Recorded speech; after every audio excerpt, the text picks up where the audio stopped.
is contrary to what Rue is trying to teach us. Therefore, I'm here trying to learn something from Rue, because my approach in the past has really not been as effective as I'd like for it to be.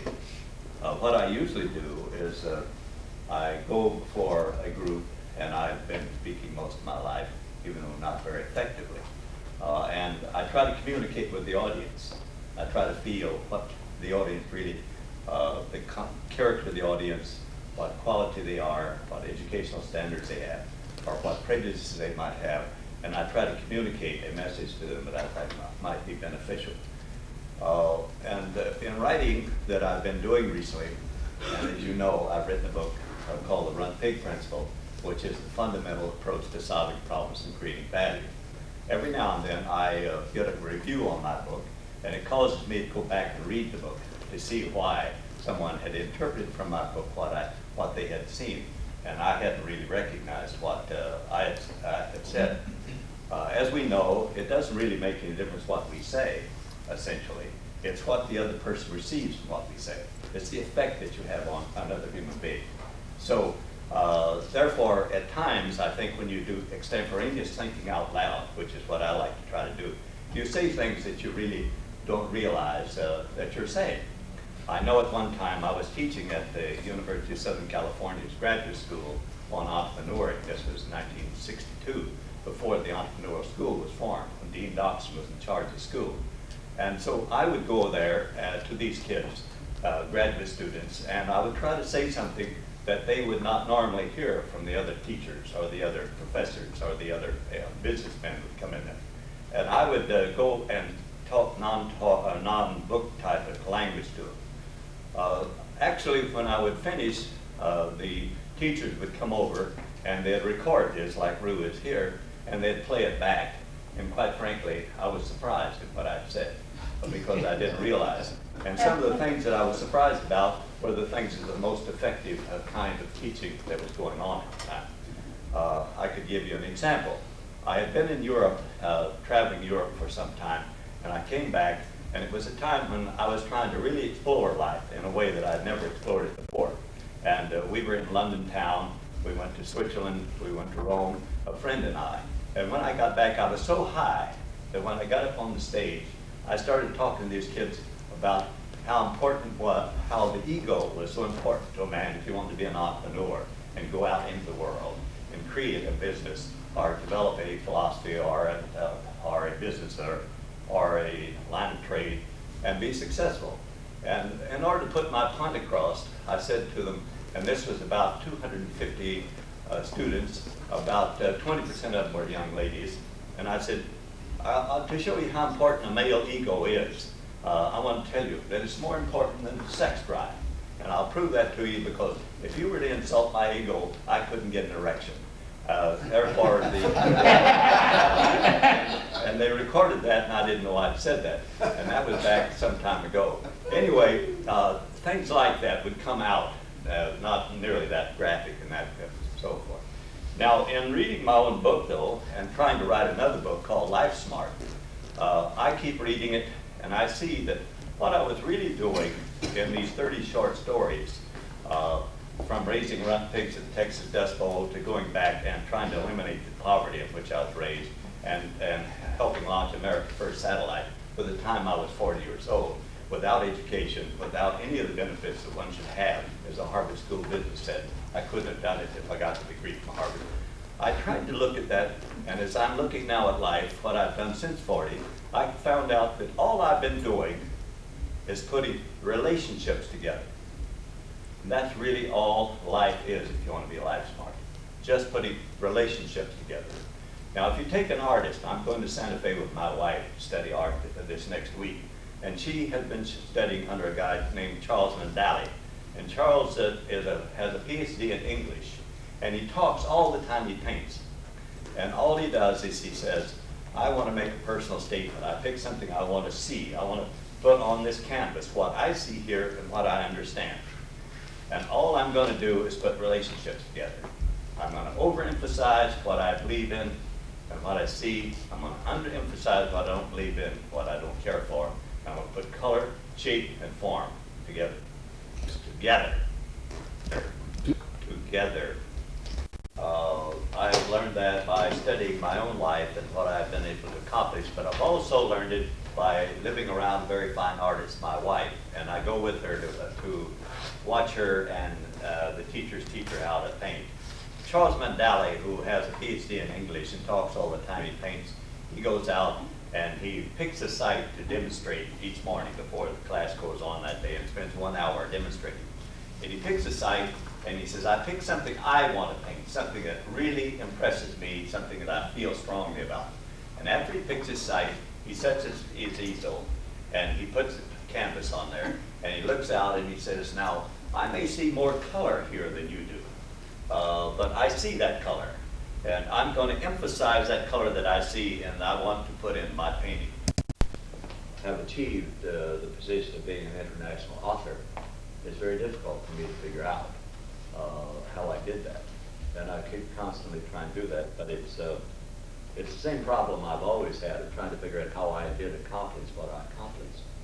And that was the reason that, say, the Harvard Business School wanted me to write a book and review my life and see how I orchestrate the ability to do this.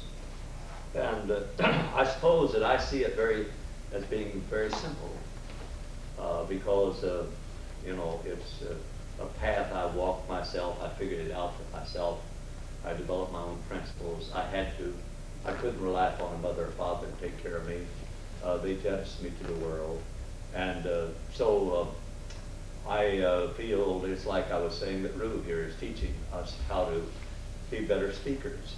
Rue can do that because he understands it very clearly. It's very simple for him.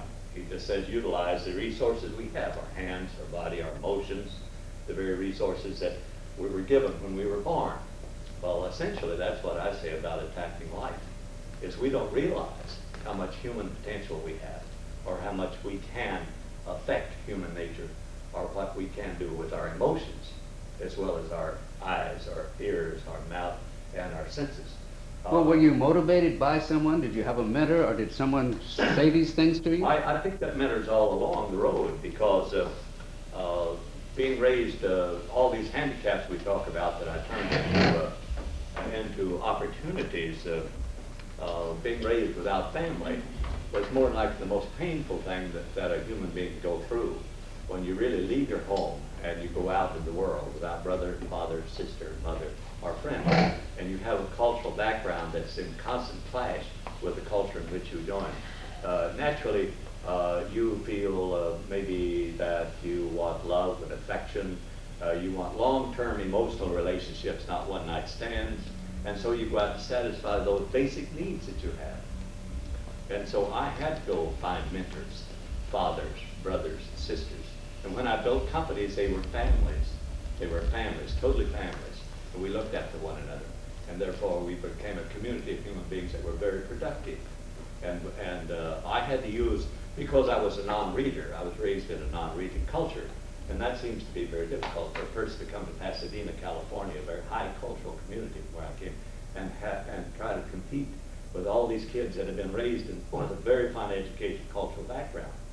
Well, I found it was an advantage to me rather than a disadvantage because I had to learn to listen. And learning to listen is very difficult.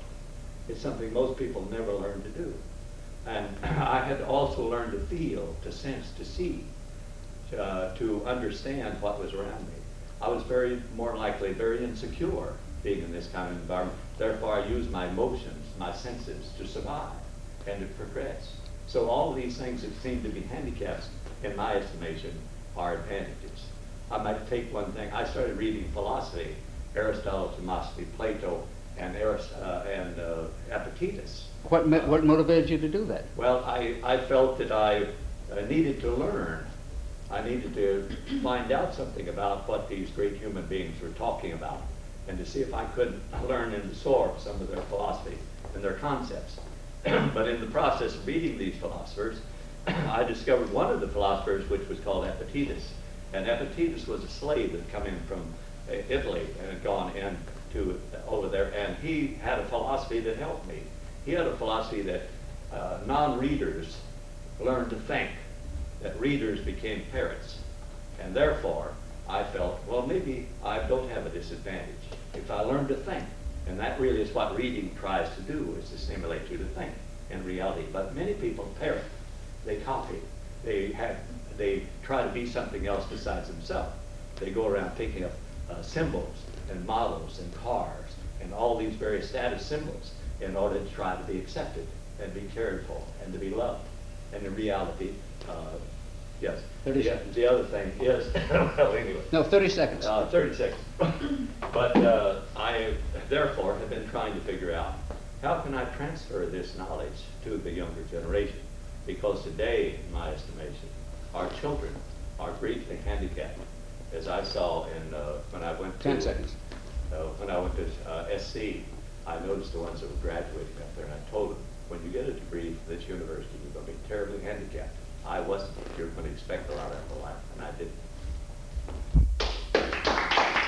In my book, I have 20 or 30 stories with principles after it. One of the stories that I tell is when I left the Dust Bowl and came to California, I got on Highway 66 in quest of education. That's the name of the story. And I realized as I was sitting over here this morning that I've never gotten off Highway 66. I'm still on it in quest of education. And I realize that schoolrooms don't have a monopoly on education. That every morning and every day and every activity we become engaged in is an opportunity to learn, to grow, to become more of ourselves.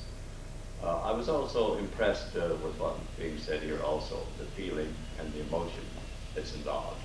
The idea of what really happens to us in this government, where we have these entitlement programs and we put them in place. I have a feeling that that is a process that is spread throughout our culture, that we become slaves to a system. We actually become slaves to a market system. We are taught and sold that we have to have certain cars, certain products, certain ideas, and we become a slave to a fund process to pay for these. In the political process, the politicians today who are professional politicians, they weren't like our original people that formed this Constitution. And they want to have control of the voters. And essentially, they dish out the money entitlements, and therefore people, they appeal to those blocks of votes and to those kind of situations. In my own life, I've tried to figure out why, let's say that I functioned and performed in 4 or 5 entirely different businesses. Banking was the last, essentially, the space industry and launching America's first satellite, the farming and ranching business, and the Dust Bowl where we eliminated the poverty. And I'm convinced that the reason why that I was able to move from one industry to another and to continue to achieve a reasonable amount of success, as my book indicates, I'm an international author now with no background essentially, and that was true of every other function that I went through. I was not qualified to succeed in these industries. I believe it is because I was raised in poverty and we didn't have money and we had to look around and make do. We had to take what was in front of us and make it work. And that caused us to be creative, problem-solving, creative minds. And I believe that life itself is just putting relationships together. My wife was a very fine artist, and when we go out and take a look and listen to the teachers that teach her, and they say, well, let's take this view here. I want to make a personal statement, the artist says, of what I see here. I may see things that you don't see, but it's going to be my statement. And I'm going to put relationships together, color, shape, form in such a way, and I'm going to eliminate the things that essentially don't contribute to this relationships and this harmony, and therefore it turns out to be a beautiful picture. But it was his impression. It's the color he saw, not the color other people saw. That's really what life is. And music is only putting time and sound together, and you put it together in such a way that it produces what that human being felt, what came out of that soul of that human being that was transformed into this sound in time. And that's what really life is. That's half a minute. If we can throw ourselves into whatever we do and really let that inner energy, whatever that creativity is, and to be creative and not run after dollars and run after power and wealth, then we will actually continue to be extremely creative if we'll just be the artists we are and take every opportunity to put relationships together in order to create value and to solve problems. Then life itself will solve our problem. Was why I approached and looked at life and have functioned a little different than maybe it's what Drew was saying, that I really had to learn to be myself to survive. In my book, I point out over and over again that I walked off from opportunities that honestly I couldn't believe that I would. As I tell in there about the Sears Roebuck story, when I was first learning in the stockroom to be a stockroom clerk, and what I did to accomplish a great deal and then become a managerial trainee and meeting General Woods, who was headed of Sears, a very young person, then having J. McCaffrey, who was vice president, offer me a job to understudy him. Obviously at that time he felt that I'd become president of Sears Roebuck, and I told him that I didn't want to spend my life selling bloomers to old women, that I wanted to do something else with my life. And he became a great friend of mine, because I did reject this job and walked off and went back to my home state and got another year of education, came back to California. It was that relationship I developed with the Sears Roebuck people, General Woods, that permitted me to help destroy the Dust Bowl in Texas. That has happened over and over again. When I had an opportunity to become a theologian in my life, and backed by Dr. Paul Quillian, who had started Dr. Pepper Bottling Works, and a very wealthy theologian, and he wanted to send me through SC and offered to finance me. No one in the world had ever offered me any money to help me. And I tried at the University of Texas for a year, and I discovered that the Institute, even though I admired and respected it, wasn't the institute that I wanted to spend my life in, because they tried to teach me what my principles should be, and I wanted to discover what principles I wanted to live by. And so it went on through this process. I was offered political opportunities to run for political office, and I rejected it purely because I didn't want to be a puppet to economic forces that wanted to finance my campaign, and therefore I rejected it. And this went on through, and then when I really achieved success and wealth, I might say, after I launched America's first satellite on top of Big T, I was thrust up into a culture and a wealth where you had to learn to be manipulators of money and power. And I didn't want to do that. And so I rejected that and decided I want to be a problem solver. I believe as long as we really approach being problem solvers and be creative with our life, we'll be happy, productive, and successful, and you don't get locked into this process called manipulation, power and wealth. And that culture is up here, and I couldn't survive in it. And I discovered in myself that I really caused myself to be aborted, because I just didn't know how to handle it. I couldn't handle politics, because politics is not a problem-solving process. It's really these create problems rather than solve problems. They're an adversarial relationship.